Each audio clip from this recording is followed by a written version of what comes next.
Israel के Iran पर ताज़ा हमले, कई सूबों में बमबारी। मशरकी अज़रबैजान, लोरिस्तान और करमनशाह को निशाना बनाया गया। तबरेज़ में 4 मकामात पर धमाकों की आवाज़ें सुनी गईं।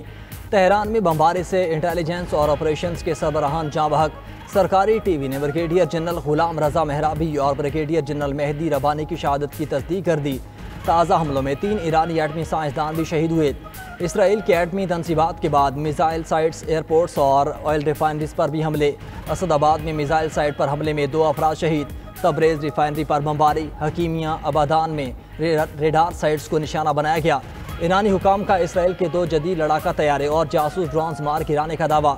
उधर इसराइली आर्मी चीफ का कहना है कि इब्तिदाई कार्रवाइयों से रास्ता साफ कर दिया, अब तेहरान में अगले अहदाफ को निशाना बनाएंगे।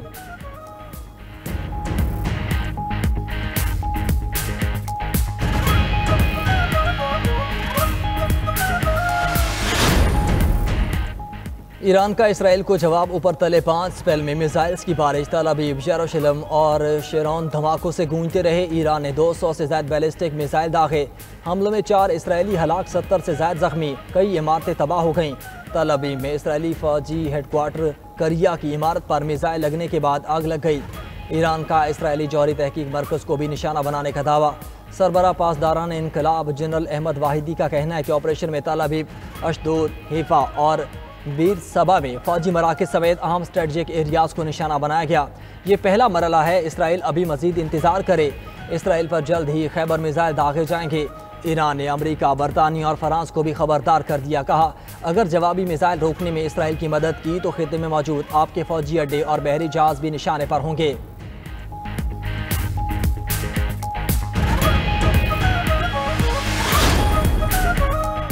जंग किसी मसले का हल नहीं, पाकिस्तान अमन का ख़्वाह है। सरबरा पार्लिमानी वफ्द बिलावल भुट्टो की ब्रसल्स में न्यूज़ कॉन्फ्रेंस। कहा, भारत पानी को बतौर हथियार इस्तेमाल कर रहा है। भारत की पानी बंद करने की धमकी पाकिस्तान को इश्तियाल दिलाने की कोशिश है। मुज़ाकरात नहीं होंगे तो कशीदगी में इजाफा होगा। पाकिस्तान जामे मुज़ाकरात पर यकीन रखता है। भारत हमेशा बात करने से भागता है। पहलगाम वाक़े पर तहकीकाती पेशकश को कबूल करने से इनकार किया। सीज़ फायर से कशीदगी कम हो गई मगर अमन कायम नहीं हुआ। बिलावल भुट्टो की ईरान पर इसराइली हमले की मजम्मत। आलमी बरादरी से जंग बंदी में किरदार अदा करने का मुतालबा। कहा, हम एक और इराक जंग या तीसरी आलमी जंग के मुतहम्मिल नहीं हो सकते।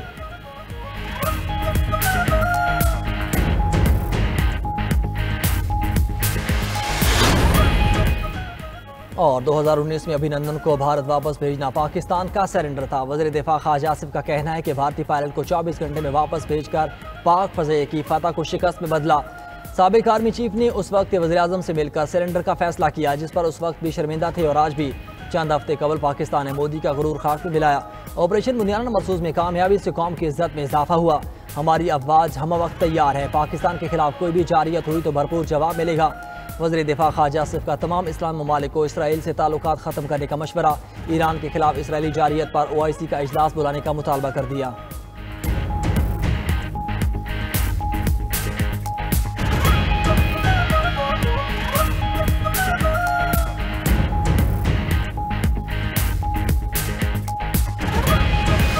वक्त तैयार हैं। पाकिस्तान के खिलाफ कोई भी जारियत हुई तो भरपूर जवाब मिलेगा।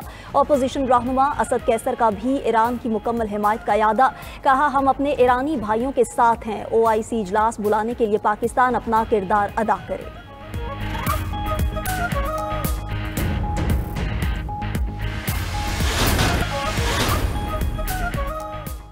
सेहूनियों के लिए जिंदगी मुश्किल हो जाएगी, अब इनको भागने की इजाजत नहीं देंगे। ईरानी सुप्रीम लीडर का ऐलान। आयतुल्लाह अली ख़ामनाई ने ईरानी अवाम के नाम पैगाम में कहा, सेहूनी रियासत को अपने जराइम का खुमियाजा भुगतना पड़ेगा। सेहूनी हुकूमत ने एक बहुत बड़ी गलती की, इसके नताइज बहुत ही बुरे होंगे। ईरानी कौम कीमती शहदा का खून रायगा नहीं जाने देगी। ईरानी शहर में किम में मस्जिद पर सुर्ख झंडा लहराया गया। सुर्ख परचम इंतकाम की अलामत समझा जाता है।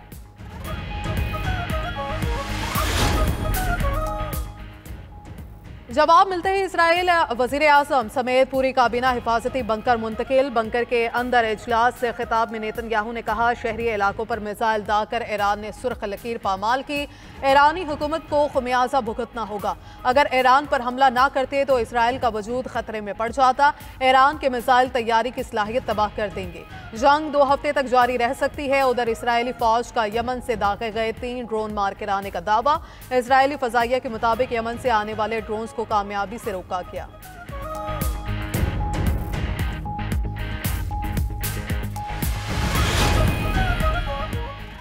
ईरान की दरख्वास्त पर अक़वाम मुत्तहिदा की सलामती कौंसिल का हंगामी इजलास। पाकिस्तान के ईरान पर इसराइली हमले की शदीद मज़म्मत। मुस्तकिल पाकिस्तानी मंदूब आसिम इफ्तिखार ने कहा, इसराइल ने ईरान पर हमला करके खुली जारहियत की। ईरान पर इसराइली जारहियत नाकाबिल कबूल है। खित्ते के अमन को नुकसान पहुंचाने की इजाज़त नहीं होनी चाहिए। इसराइल ने हमला करके खित्ते को बड़ी जंग के खतरे से दोचार कर दिया। अक़वाम मुत्तहिदा में चीन के सफ़ीर पोकोंग ने रद्द अमल दिया। इसराइल ने ईरान के हमलों के साथ एक और सुर्ख लकीर अबूर कर ली है। ईरान को खुद मुख्तारी, सलामती और अंदरूनी सालमियत की खिलाफ वर्जी की शदीद मज़म्मत करते हैं। रूस की भी ईरान पर इसराइली हमले की मज़म्मत। रूसी एलची ने कहा, आलमी बरादरी इश्तियाल अंगेजी के साथ खड़ी नहीं हो सकती। इसराइल का ईरान पर हमलों का कोई जवाब मौजूद नहीं। इसराइल के जारहाना इक़दामात को कबूल करना आलमी अमन के लिए संगीन खतरा है।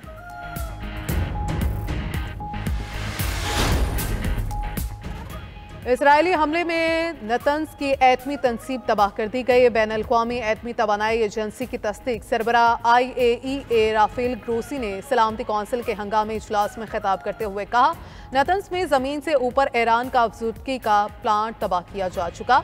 ईरानी हुकाम बताना कि इसराइल ने 2 मज़ीद एटमी तनसीब पर भी हमला किया।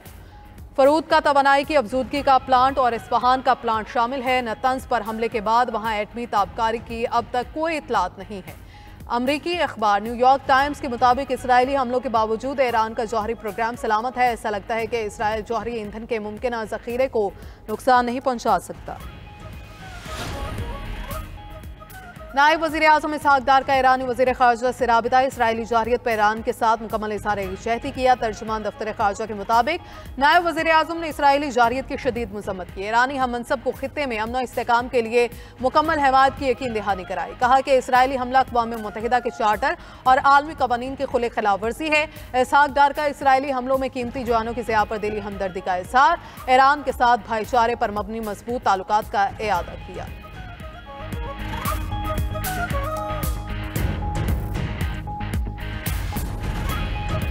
गजा में सहूनी फोर्सेस की दहशतगर्दी जारी। 24 घंटों में इसराइली हमलों में 30 से ज़ायद फ़लस्तीनी शहीद हो गए। अक़वाम मुत्तहिदा का अमरीकी हिमायत याफ्ता गजा ह्यूमैनिटेरियन फाउंडेशन पर तहफ़्फ़ुज़ात का इज़हार। कहा कि फाउंडेशन इमदाद को मुतासरा अफराद तक पहुँचाने में नाकाम रही। अक़वाम मुत्तहिदा और बड़े इमदादी तंजीम गजा ह्यूमैनिटेरियन फाउंडेशन के साथ ताउन से इनकार कर चुकी। गजा ह्यूमैनिटेरियन फाउंडेशन को इसराइली मफादात को तरजीह देने वाला इदारा करार दिया गया। उधर इसराइल ने मस्जिद अक्सा और मस्जिद इब्राहीम को मुकम्मल तौर पर बंद कर दिया।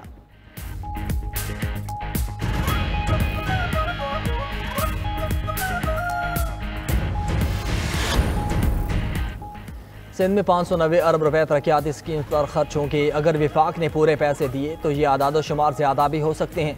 वज़ीर आला सिंध की पोस्ट बजट प्रेस कॉन्फ्रेंस। कहा, विफाक ने गुज़श्ता साल भी मुसलसल मुहासिल की मुंतकिली कम की। सिंध के बजट में कोई नया टैक्स नहीं बल्कि टैक्स कम किए गए हैं। IMF की शर्त के तहत टैक्सेस की नेगेटिव लिस्ट भी बनाई। जिन पर टैक्स नहीं लगता उनका नाम भी बता दिया जाएगा। मकामी हुकूमतों को 132 अरब रुपए का तरक्याती बजट दिया जाएगा। जारी अखराजात में सबसे बड़ा हिस्सा तनख्वाहों और पेंशन्स का है।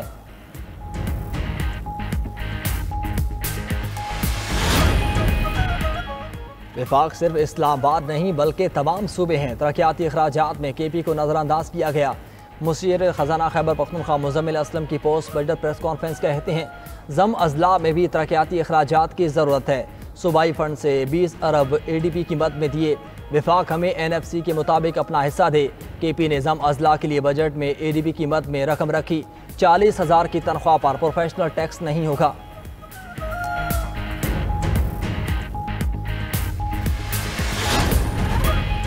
वज़ीर आला बलोचिस्तान सरफराज बुगटी से पीपल्स पार्टी के सूबाई वज़रा और अरकान असम्बली की मुलाकात। बजट साजी, अवामी फलाह बहबूद के मनसूबों और पार्लिमानी अमूर पर तबादला ख्याल। वज़ीर आला बलोचिस्तान का कहना था कि तारीख में पहली बार PSDP फंड्स का 90% से ज़ायद इस्तेमाल हुआ। हुकूमत का मकसद सिर्फ बजट बनाना नहीं बल्कि आवाम की अमली खिदमत है। अवामी एतमाद बहाल करना और सर्विस डिलीवरी बेहतर बनाना अव्वलीन तरजीह है।